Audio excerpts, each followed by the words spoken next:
Connecting the SWAC, the MEAC, SIAC, and the CIAA. The HBCU experience lives here. It's the HBCU Report with Rob Calloway.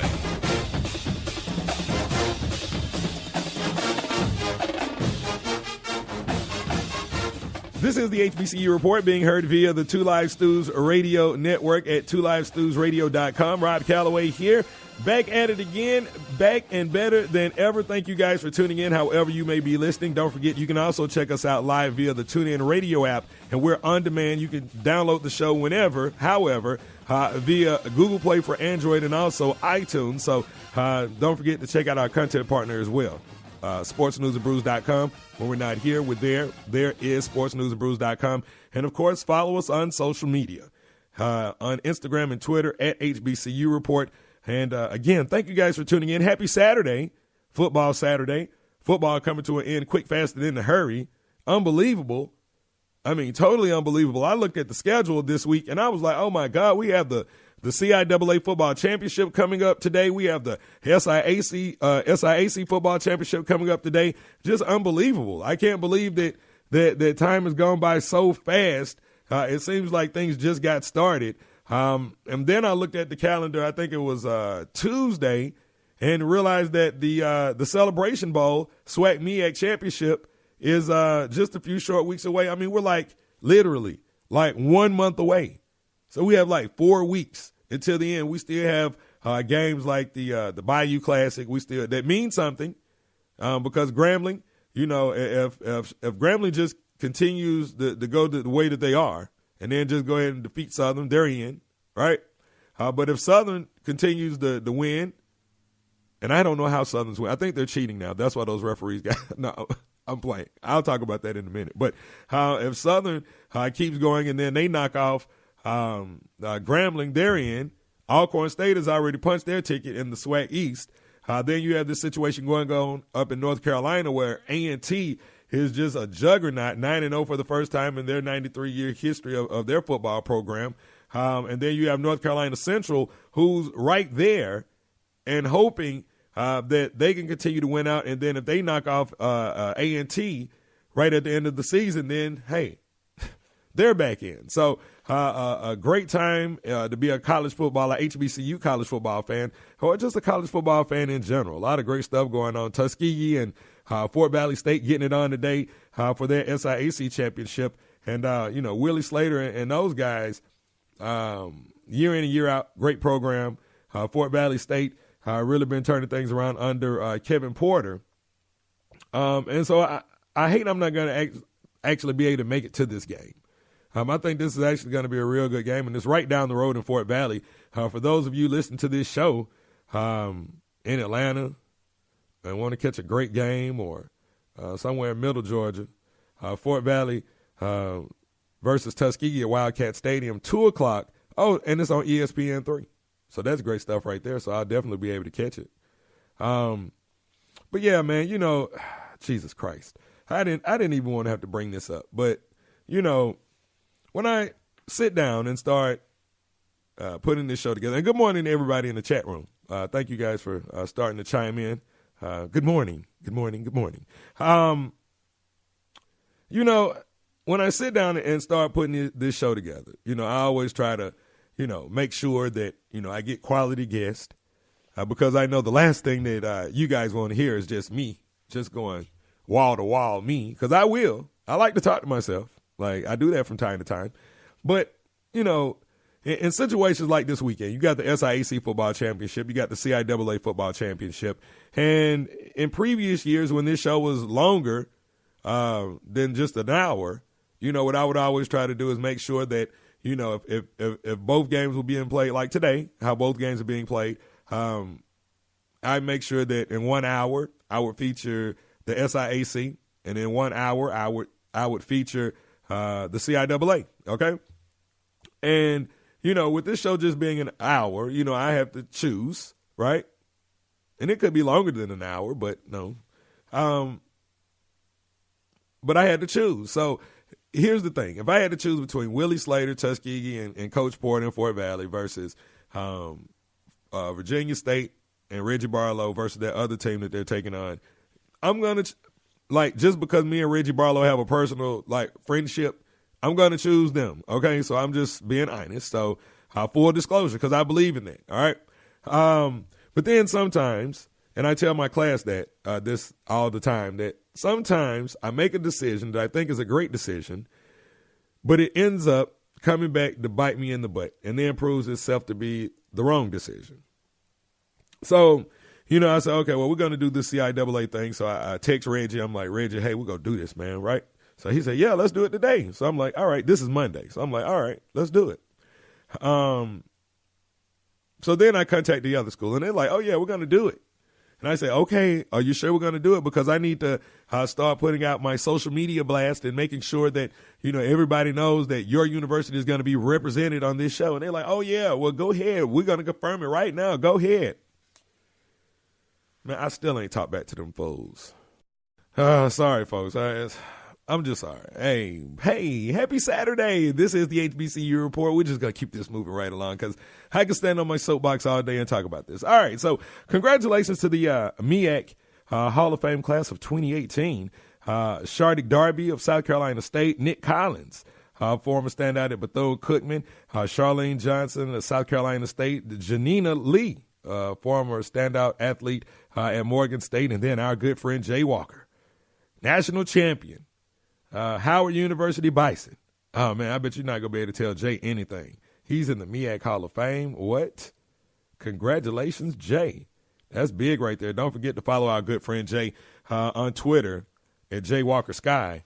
And, here it is. Jay Walker is one of the most prolific football names in Howard University history. Yeah, he was. I ain't going to lie. He was. Dude was nice. That's why I always harass him anytime we have him on the show, because he was definitely nice, winning that 1993 HBCU National Championship. He was the MEAC Offensive Player of the Year and actually was a 7th-round draft pick by the New England Patriots. So big shouts out to Jay and congratulations as well. And if you know Jay, shoot him a text and tell him Rod Calloway said. But, boy, all right, so coming up on the other side, we're going to go ahead and get this thing kicked off. Coming up in about a month, in a month, we will end and begin. The end is the beginning, right? That's biblical. Am I not mistaken? The end is the beginning. All right, so if the end is the beginning, we will end the HBCU football season in Atlanta, and we will begin the college bowl season in Atlanta. You know what I'm talking about? The Celebration Bowl. That's right. And the executive director, John Grant's coming up on the other side. This is the HBCU Report being heard via 2LiveStewsRadio.com. Don't forget, you can also hear us live on the TuneIn Radio app, and you can download us on demand via Google Play for Android and iTunes. It's the HBCU Report with Bob Calloway. I heard on the news about that 5-year-old who found his uncle's gun. The kid didn't know it was loaded. I heard on the news about that 14-year-old girl who was bullied online for like a year. She couldn't take it anymore, so she got her dad's gun from his nightstand. I heard on the news about that guy who broke into someone's house, stole a gun from the hall closet. He accidentally shot his cousin in the head. She killed herself. And later, killed the owner of the store he was trying to rob. If you own a gun, you have a full-time responsibility. When you aren't using it, be sure it can't get into the hands of curious children, troubled teenagers, a thief, or anyone else who might misuse it. Your family, friends, and neighbors are all counting on you. Remember, always, lock it up. For more information on firearms storage safety, visit ncpc.org. This message brought to you by the National Crime Prevention Council, the Bureau of Justice Assistance, and the Ad Council. Take a look under your bed. Find stuff under there? What about jobs? No? Now try your basement. There's a pair of overalls that overall you're not so into anymore. A perfectly good laptop that hasn't sat in your lap in months. And even more stuff, but still no jobs? Well, you really have both. See, stuff is defined as household articles considered as a group. Sometimes this stuff is no longer needed. Wait, no longer needed? That can't be right. Because remember those jobs you were looking for? Those are really needed, and they're the stuff inside your stuff. Even inside that winter coat that moved with you to Phoenix.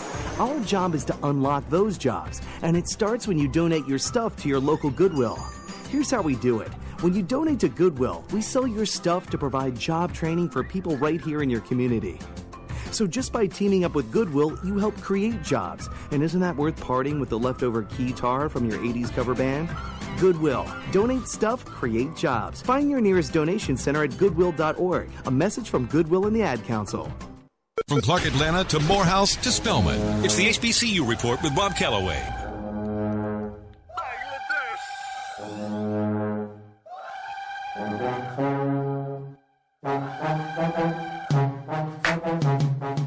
This is the HBCU Report being heard via 2LifeStewsRadio.com. Rob Calloway here, another Saturday morning. Thank you guys for tuning in. Really appreciate it.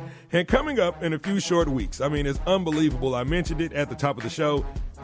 Football season coming to a conclusion faster than a hurry, and it seems like it just got started because, of course, this weekend we have the CIAA Football Championship and the SIAC Football Championship. And then to end it all and to begin it all, they say the end is the beginning. That's in the Bible, right? Yeah. All right, so if the end is the beginning, then the end of the HBCU football season also marks the beginning of college football bowl season. And so we ended with the last SWAC football championship to be played in Houston. And then we kick off the bowl season with the Celebration Bowl, where we crown, of course, the HBCU national champion, December 16th, Mercedes-Benz Stadium, right here in Atlanta, Georgia. 12 o'clock kickoff on ABC. And right now, joining us on the show is a great friend of the show, none other than John Grant. He is the executive director of the Celebration Bowl. John, welcome back to the show, man. Thank you, Rob, for having me. I'm excited to be with you today. Not a problem, man. So I had the opportunity, you're a very busy man, but I had the opportunity of catching up with you a few short weeks ago in Birmingham and Legion Field, where everybody had gathered for the 76th annual McDonald's Magic City Classic presented by Coca-Cola. One team in that game, Alabama A&M, was actually competing for, the leg up, if you will, prior to their matchup last weekend for a chance to compete for the SWAC championship and the right to go to the Air Force Reserve, the Celebration Bowl.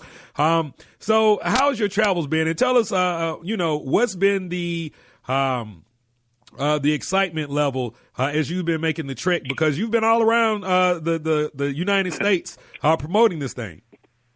Well, this has been a great season, and it's been a great season for HBCU college football in the MEAC and the SWAC, because the intensity level and the focus on what we call our road to Atlanta, to the Celebration Bowl, has really picked up significantly, not only with the coaches and players competing, but with fans just getting geared up and recognizing the impact and the excitement that this bowl brings. Going into our third year, we are so pleased with how it has developed that, going around the country as we're touring with our trophy, and that's why we were down at the McDonald's Magic City Classic presented by Coca-Cola, and the fans just received it, great reception down there, and just great to be able to bring that trophy to them. Absolutely. Now, it's unbelievable, because as much excitement and as good as some of these teams are, when you talk about the SWAC and the MEAC, it's almost shaping up to be the Final Four from last year. You have Grambling, you got Alcorn, who's already wrapped up the SWAC East. Then you got North Carolina A&T, who seemingly is unstoppable right now. You got North Carolina Central that has just one conference loss under their belt, but they're playing lights out football up there. How surprised would you be if we end up seeing, two of the teams that we've already seen, just based on their performance? Well, we've had some surprises out of the MEAC and the SWAC. As you said, Alabama A&M, they were playing better football this year than they were last year. And so they came out very strong. Of course, they lost down at the Magic City Classic, unfortunately, in a close game, which took them out of the running for the Celebration Bowl.